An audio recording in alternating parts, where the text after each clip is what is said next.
Business acumen. Folks, there's no excuse. And I'm going to go into how simple this is. The big problem for me is people think training has to cost money.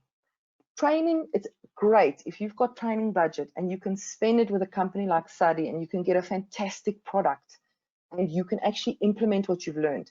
But when you don't have budget, it doesn't mean you sit at home and you don't work on your own development. The information you need is already available.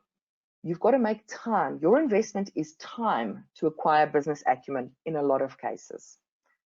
So you've got all the access to information. You've got all the information that your executive has.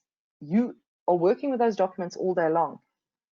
Very few people have the access to information that you do, but having the access is different to using the information. Okay, so take the time when you are preparing a presentation to think about what you're working on, to read the content, to start absorbing that information. You might not understand everything.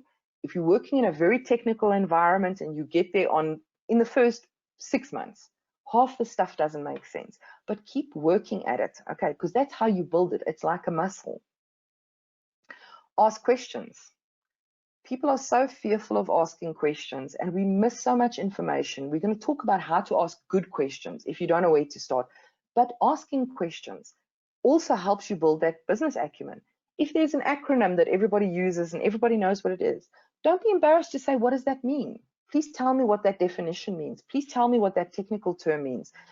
If you have a good relationship with your executive and you start asking these questions, they see the light bulb above your head. They see the potential. They say, oh, she actually thought about this. He actually took the time to read this presentation. And they start sharing with you and you start becoming more strategically valuable.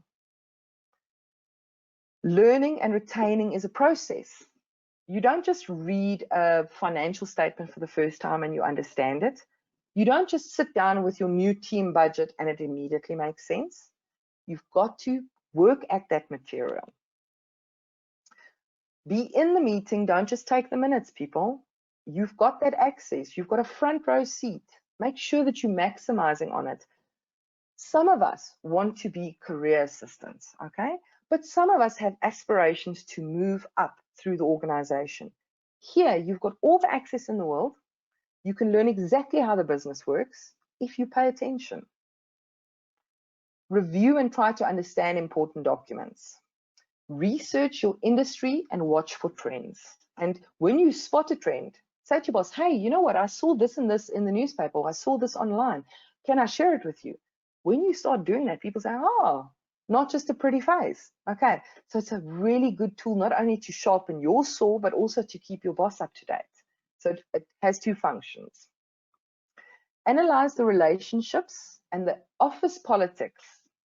Understand what's going on. Don't get involved in idle gossip, but understand the lay of the land, because often that can be the difference between forming good strategic alliances or being made redundant. Okay, so pay attention. Find a mentor in your problem areas. So important. You know who the expert is in your office. I always say you need to find a friend in finance, okay? Because finance was always my issue. So I would sit down with poor finance guy and he would spend hours with me explaining the same thing over and over. Find that person who can explain stuff to you. I can guarantee you, as you sit here, you've already done favors for them. So start cashing in your favors. Share what you know and benchmark with other EAs. It's a form of leadership. People respect you when you do that. You set yourself apart when you do that. So now this is just a quick little diagram. I think this is quite a nice thing where you look at the components, how business acumen fits together. So you'll see there's knowledge, ability, and skills.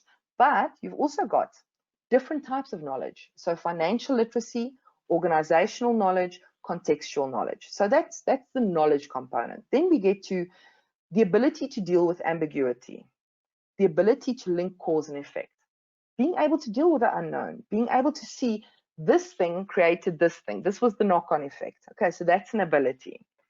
Then we've got to look at skills. Self-awareness and emotional intelligence is very important. Also, we've got to have stakeholder awareness. Who's who in the zoo? Who's your VIP clients? Who's the person who always complains and makes your life difficult? Understand who those people are and start managing it. Okay, And when you bring all those components together, you've got solid business acumen. People always think business acumen is only organizational knowledge and only financial literacy. It's not. There are many more things that come together.